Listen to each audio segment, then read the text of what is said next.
क्योंकि आप गवाह हैं पिछले 10 बरस में जिस तरह का निजाम मोदी जी ने दिया है। मोदी जी की सदारत में भारतीय जनता पार्टी एक ऐसी पार्टी है जिसने कभी किसी मजहब जात के नाम पर कोई ना फर्क समझा, ना उस तरह की उनकी नीति रही। और इसके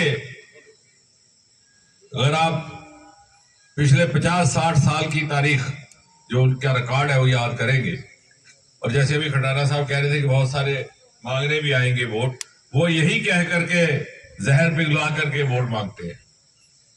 वो हिंदू को ये समझाते हैं तू हिंदू है, तूने मुसलमान की मुखालफत करनी है। मुसलमान को समझाते हैं तू मुसलमान है, तूने हिंदू की मुखालफत करनी है। और आखिरकार दोनों का मजहब खराब कर देते हैं। तो मैंने हमेशा कहा कि अगर मैं किसी को नहीं कहता कि तू हिंदू है मुसलमान, मैं कहता हूं अगर तू हिंदू है तो सच्चा हिंदू बन जा, अगर तू मुसलमान है तो सच्चा मुसलमान बन जा, तो ऑटोमेटिक दोनों में मोहब्बत होगा। क्योंकि कोई भी मजहब ये नहीं सिखाता कि हम मुआशरे को तकसीम करें। इन्होंने इतने साल ऐसा किया वोट मांगने के लिए। मोदी जी ने एक नई तहजीब कायम करने की कोशिश की जिसमें मजहब को तकसीम भी ना किया जाए और जो जिसका हिस्सा है उस तक पहुंचे। Justice for all, appeasement of none, ये नारा दिया। हर इंसान को उसका इंसाफ मिले, उसका हिस्सा मिले, और किसी तबके को, किसी को सिर्फ और सिर्फ महज और महज वोट की खातिर उसका ज्यादा तवज्जो दी जाए और दूसरे लोग माशरे के हिस्से को लगे कि हमारी तरफ तवज्जो कम है, तो उससे हमारी जहनियत में भी खराबी शुरू होती है और हमारे माशरे में भी तकसीम आती है। अब आप देखिए, प्रधानमंत्री आवास योजना आई, मैंने कहा 10 साल की हमने ये बातें सुनानी है लोगों को। मोदी जी का हुक्मनामा था जहां जहां कच्चा मकान है उसको पक्का बनाना। बने कि नहीं बने? किसी ने पूछा मकान हिंदू का या मुसलमान का, तो हाथ ऊंचा करके बोलिए। ये हमने लोगों को समझाना है। मैं कल कश्मीर में था, मैंने कहा मैं आज वो जमाना नहीं रहा कि मैंने कह दिया तो आप यकीन कर लें, दूसरे कह दिया। जो पुराने जमाने में होता था, लीडर आते थे, 10-10 तकरीरें करते थे, शाम तक लीडर खुद ही भूल जाता था सुबह की तकरीर में क्या कहा। अखबार भी 3-4 दिन के बाद आती थी, तब तक अवाम भी भूल जाते थे क्या बोला। आजकल ये देखो, ये छोटे बच्चे बैठे हुए, ये जेब में इनके है, इससे पहले कि मैं खत्म करूं ये खुद ही तस्दीक कर लेता है, सच बोला झूठ बोला। और वो मैंने जो कहा वो सारे हिंदुस्तान में घूम गई बात, वो सच झूठ की गुंजाइश ही नहीं है। और इसलिए मैं कह रहा हूं कि ये हमारे सामने जाहिराना सबूत के तौर पर मौजूद है। वहां भी मैंने कहा, और कोई वोट की सियासत इसमें नहीं है। ऐसी ऐसी बस्तियां, ऐसी ऐसी कॉलोनियां जिन्होंने कभी भारतीय जनता पार्टी को वोट तक न दिया हो, वहां भी पूरे के पूरे सारे के सारे कच्चे मकान पक्के बन गए। बने कि नहीं बने? अब हमने वोट इस तहजीब को देना है, इस अमल को देना है। उज्ज्वला का सिलेंडर देने की स्कीम लाई मोदी जी ने। उसने कहा किसी भी घर में कोई भी हमारी बहन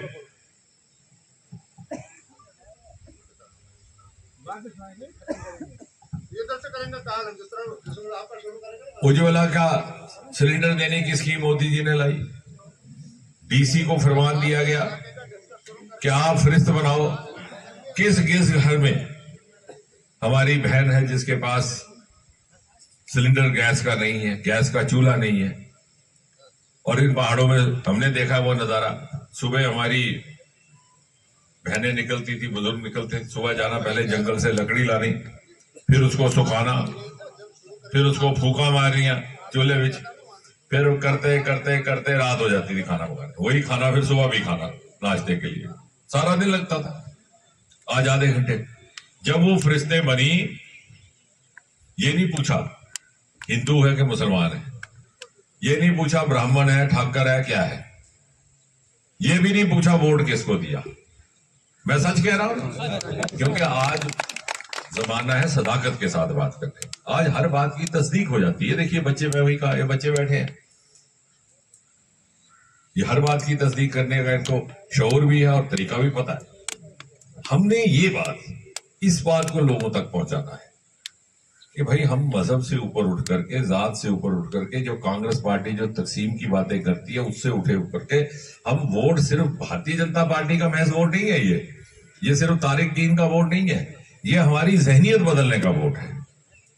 आप जरा संजीदगी से सोचिएगा घर जाके कि अगर ऐसा मुआशरा बन जाए तो हमारे बच्चों का मुस्तकबिल कितना खूबसूरत होगा। हमने तो अपनी 3 पीढ़ियां बिगाड़ दी यही सिखा के, और हमने इसलिए वोट करना है 10-11 बरस में। और ये जो तरक्की का एक सिलसिला शुरू हुआ ये भी 10 बरस में हुआ।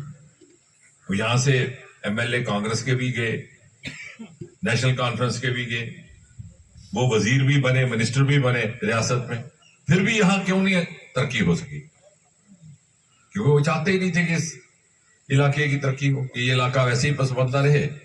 हमारे जो आका है हम उनकी हाजिरी हजूरी जी हजूरी करते रहे, हमें मिनिस्ट्री भी मिल जाए, हमें बाकी सारे सहूलत मिल जाए, तो लोग इसी तरह से रहे, इनको आकर 5-6 साल बाद फिर गुमराह करके वोट ले लेंगे। आज दिल खुश हो गया जो मैंने ये सड़क देखी। मैं इससे कह रहा था बच्चे से, मैंने कहा यार इससे तो जम्मू की सड़कों से ज्यादा खूबसूरत यहाँ की सड़क। बहुत बढ़िया।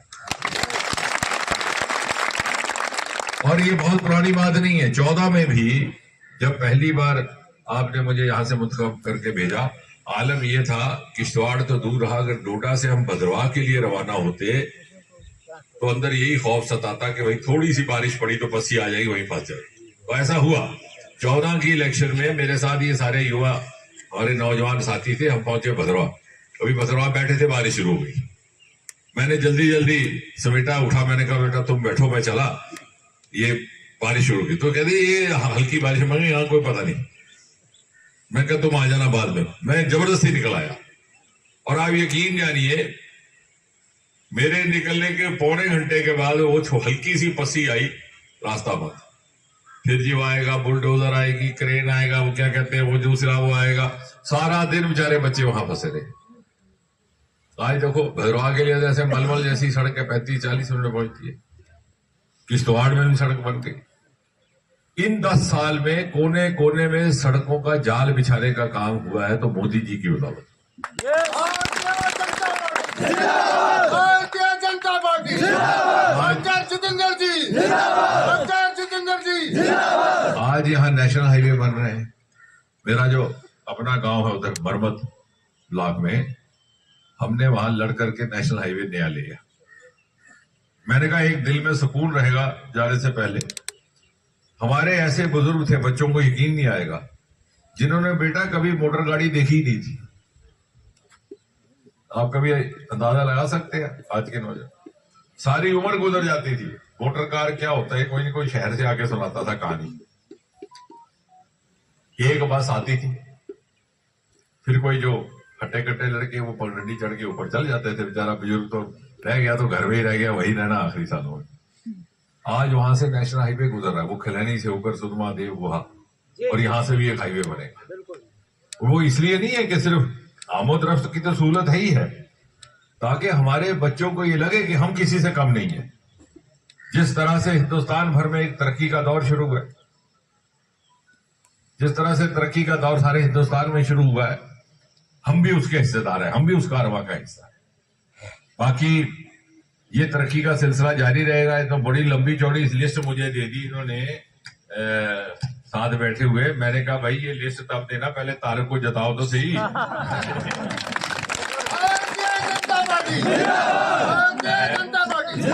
अभी भी कार में आके बार बार कह रहे अच्छा क्योंकि मैंने कहा जब कड़ी बनेगी, एमएलए भी अपना होगा अपने ही ख्यालात का, एमपी भी होगा, ऊपर वजीर आजम मेहरबान होगा, तो मोदी जी को कहते हैं डबल इंजन। तो यहाँ पे जब डबल इंजन आएगा तो उसका ड्राइवर तारक कीन बनकर आए। तो बाकी ये जो सिलसिला शुरू हुआ है सड़कों का, एक मिनट ठहर जाओ, मुझे सारा ये तो ऐसे कर रहा है जैसे अभी मैंने लिख के ऑर्डर कर देना है, ठीक है, लेकिन होगा सभी कुछ होगा। नहीं, बात यह है कि बिल्कुल होगा। और ये मुझे अच्छा लगता है, ये बार बार कान में कह रहा है, क्योंकि इनको लगता है कि हो सकता है, वो गालिब का शेर है कि जब तवक्को ही उठ गई गालिब क्यों किसी का गिला करे कोई। जब पता है होना ही नहीं तो उसके कान में भी कुछ नहीं कहते। लेकिन हुआ है, 10 साल में हुआ है। ये इस बात की निशानदेही, ये इस बात का सबूत है कि हुआ है। बाकी अब जो सड़कों का सिलसिला है, ये जो कह रहे हैं टनल भी बनेगा, ये हायर सेकेंडरी स्कूल चिंगाम का, इंदरवाल का, बाकी इन्होंने कहा साइंस की क्लासें लगे कॉलेज में। हकीकत यह है कि मेरे पास बात पहले भी इन्होंने लाई थी, मैंने बात भी की। वो तो हो गया टनल का। अब उसमें बात हुआ क्या कि इनके पास उस्ताद नहीं थे साइंस पढ़ाने वाले।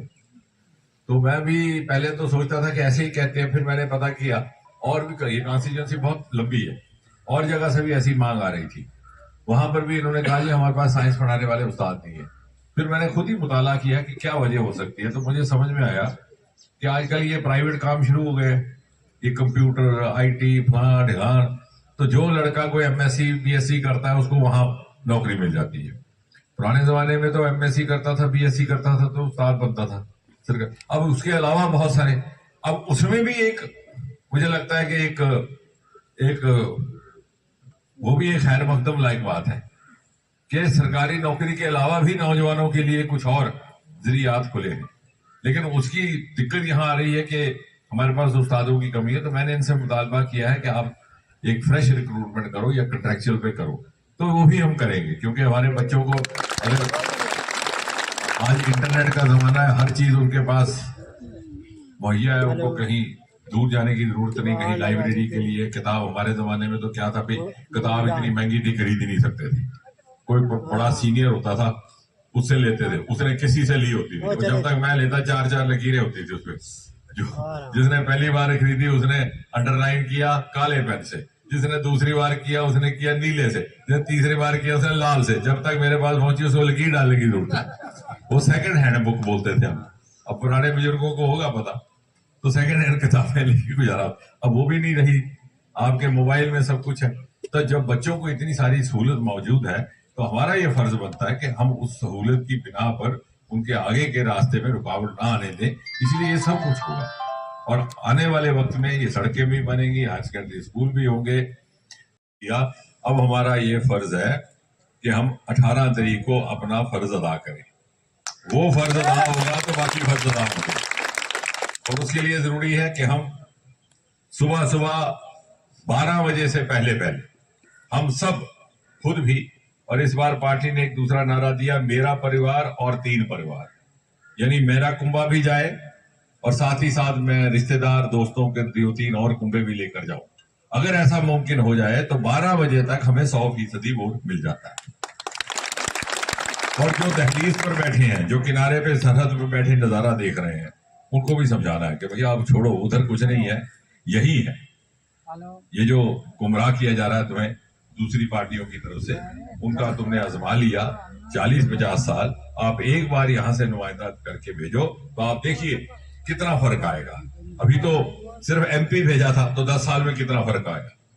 अगर MLA भी होता, क्योंकि दिक्कत क्या होती है कि फिर हर चीज के लिए MP को बीच में दखल देने में दिक्कत आती है और हर जगह MP पहुंच नहीं सकता। लेकिन अगर कड़ी बनी हो तो ये काम आसान हो जाता है। तो आज इतनी बात करनी है और आपसे मुतालबा है कि 18 तारीख को हम अपना जब फर्ज अदा कर ले, 8 तारीख को जब हमारा रिजल्ट निकले, उसके बाद ये सारी टीम दोबारा बैठेगी और फिर हम पूरा एजेंडा बनाएंगे कि एक एक करके सबसे पहले क्या करना। भारतीय जनता पार्टी जिंदाबाद, नरेंद्र मोदी जिंदाबाद,